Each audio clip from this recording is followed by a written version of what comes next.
Assalamualaikum warahmatullahi wabarakatuh, Ibu. Waalaikumsalam warahmatullahi wabarakatuh. Perkenalkan, saya Salsabila Marianingsih, mahasiswa Prodi Pendidikan Guru Sekolah Dasar, Fakultas Keguruan dan Ilmu Pendidikan, Universitas Ahmad Dahlan Yogyakarta. Di sini saya izin mewawancara Ibu tentang analisis inovasi penyelenggaraan pembelajaran selama pandemi di sekolah. Di sekolah yang tempat saya bertugas. Iya. Bagaimana Bu kebijakan sekolah di masa pandemi seperti sekarang ini? Kebijakan sekolah SD Negeri 007 Bukit Kemuning selama pandemi itu mengeluarkan kebijakan antara lain yang pertama kebijakan tatap muka secara langsung yang diadakan minimal 2 kali dalam 1 minggu, itu pun dengan waktu dan jam yang terbatas dan dengan 2 shift. Misalnya dari shift yang pertama pagi pukul 7.30 masuk kelas selesai sampai dengan pukul 9, dan shift berikutnya pukul 9.30 sampai pukul 11. Jadi tetap dilakukan secara 2 shift dengan kuota 50%, shift pertama 50%, shift kedua, kemudian waktunya terbatas itu tadi dengan tetap memenuhi protokol kesehatan dengan menggunakan masker, dengan menjaga jarak, mencuci tangan sebelum masuk kelas, dan cek suhu. Yang pertama. Kemudian yang kedua, tatap muka langsung itu dimungkinkan dengan syarat yang sangat ketat itu tadi. Mengikuti perkembangan selanjutnya apabila nanti ada perubahan yang surat edaran dari kabupaten yang menyatakan harus secara daring, ya kita ikut secara daring. Tetapi kalau masih bisa dilakukan dengan cara tatap muka, ya kita mengeluarkan kebijakan itu tadi minimal 2 kali pertemuan dalam 1 minggu dengan sistem shift itu tadi. Jadi sekolah tetap melakukan tatap muka namun menggunakan protokol kesehatan yang tetap ketat ya Bu? Ya, sangat ketat sekali. Nanti apabila ada salah seorang siswa yang kurang enak badan atau demam atau gimana, itu tetap diperbolehkan walaupun kita tatap muka diperbolehkan mengikuti secara daring. Jadi ada 2 pilihan.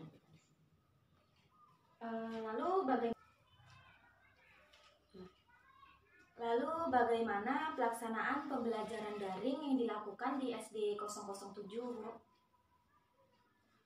Pembelajaran secara daring yang dilakukan di SD Negeri 007 tadi seperti yang sudah saya ungkapkan pertama tadi, kebijakan yang dikeluarkan itu selama masa pandemi itu ada 2 macam, yaitu kebijakan tatap muka tadi secara shift atau bergantian dengan kapasitas 50% masuk, 50% shift pertama, 50% shift kedua. Sedangkan pembelajaran secara daring di sekolah SD 007 Bukit Kemuning itu dilakukan dengan cara guru membuat tutorial singkat, tutorial mengenai materi yang akan disampaikan ke anak, kemudian dibagikan melalui aplikasi grup WhatsApp yang sudah dibentuk, yaitu WhatsApp grup orang tua wali murid masing-masing. Nah, dari situ kita kirimkan, guru mengirimkan tugas yang sudah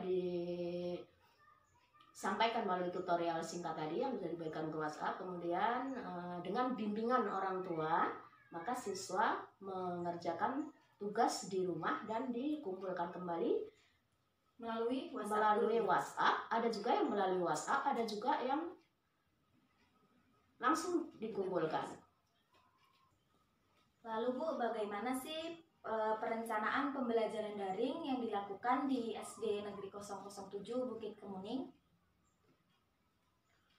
Pelaksanaan perencanaan pembelajaran daring ya atau pembelajaran selama di rumah itu biasanya guru memberikan beberapa kegiatan yang dapat dilakukan anak dalam 1 hari, dan orang tua mendokumentasikan kegiatan anak tersebut serta mengirim laporan kegiatan tersebut melalui aplikasi WA grup orang tua wali murid. Ya, seperti itu. Lalu bagaimana sih Bu perencanaan yang disiapkan oleh sekolah untuk pembelajaran daring?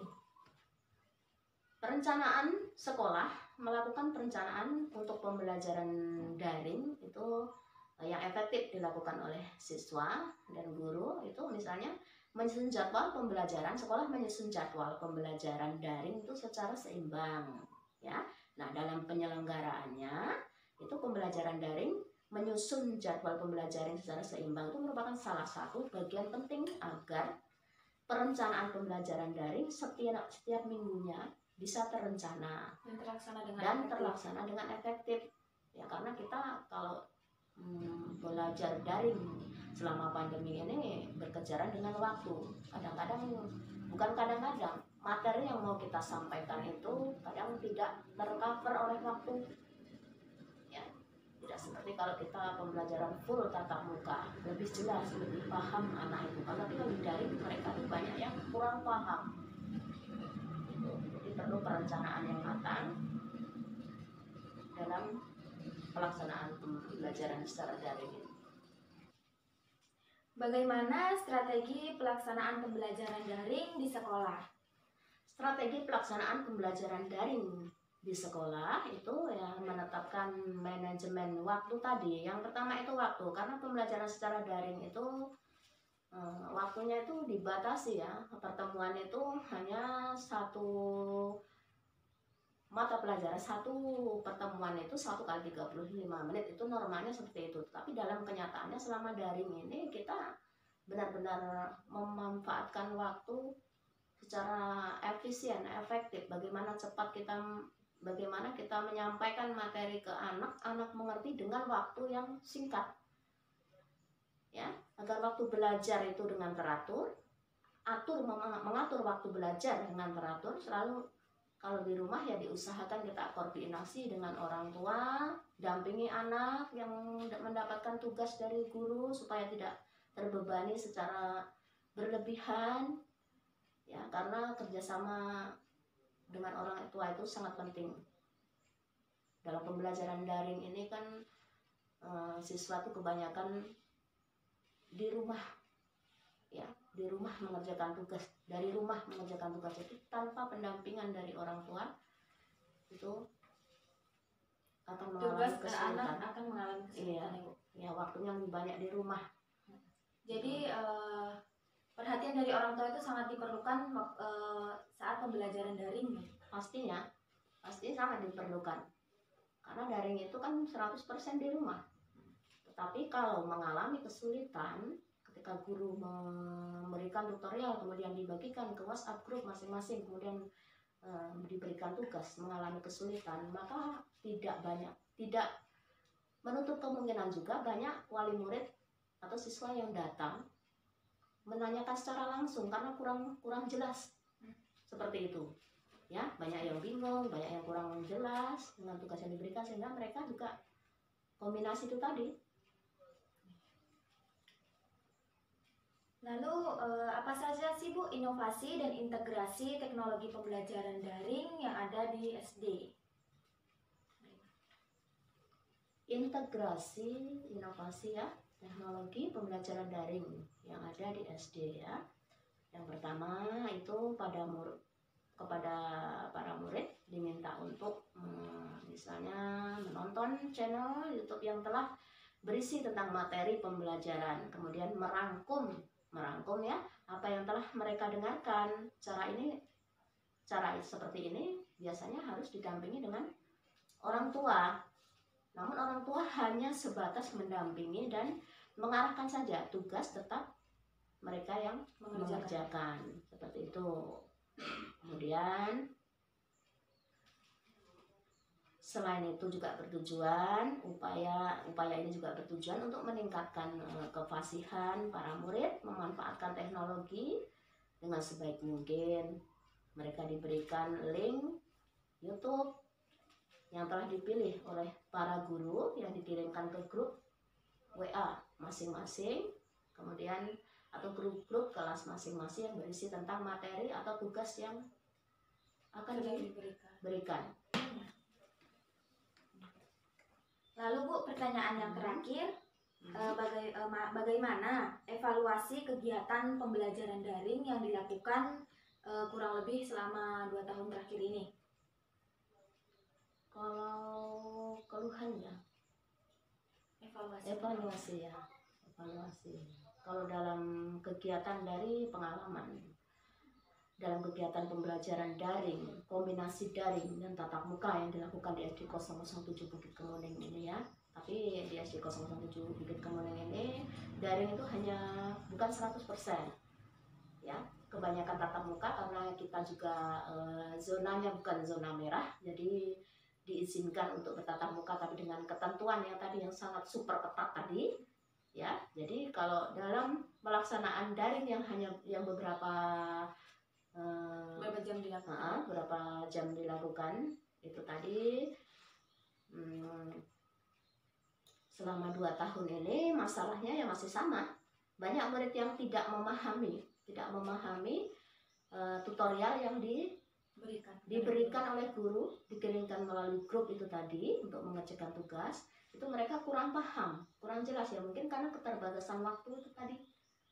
Jadi kurangnya penjelasan dari guru ya. Kurangnya penjelasan, mereka lebih cepat menangkap materi yang dijelaskan secara langsung daripada menerima video tutorial ya, karena mereka lebih, kalau secara langsung begitu tidak paham mereka langsung mengajukan pertanyaan, mengangkat tangan, Bu ini saya kurang paham. Tetapi kalau menonton video tutorial itu harus diputar berulang-ulang, kemudian mereka mengalami kesulitan namanya seperti itu dari pengalaman selama 2 tahun pembelajaran daring. Kemudian untuk mengevaluasi itu tadi biasanya 1 bulan sekali atau sebulan sekali itu guru itu mengadakan pertemuan bersama kepala sekolah, mengevaluasi, membicarakan kesulitan apa yang dirasakan selama pembelajaran daring dalam 1 bulan ini apa saja. Kemudian mencari solusi bagaimana cara pemecahan masalahnya yang tepat untuk mengatasi kesulitan-kesulitan yang dihadapi selama pembelajaran daring berlangsung. Saya rasa seperti itu yang dilakukan oleh pihak sekolah dan guru ya, agar proses pembelajaran daring dapat efektif gitu. Ya intinya ya kalau kita melaksanakan pembelajaran daring di SDN 007 itu harus ada kerjasamanya dengan orang tua. Peran orang tua itu sangat penting ya, karena tanpa adanya pengawasan dari orang tua, anak-anak itu yang biasanya mengerjakan tugas pamit bersama orang tua, tetapi pada kenyataannya yang mereka lebih banyak menggunakan handphonenya atau gawainya itu untuk hal-hal yang kurang bermanfaat ya. Seperti itu. Baik, terima kasih waktu Ibu telah meluangkan waktu untuk bersedia diwawancarai oleh saya. Sama-sama. Mohon maaf jika pertanyaan saya ada yang salah, dan saya ucapkan terima kasih yang sebanyak-banyaknya kepada Ibu. Sama-sama.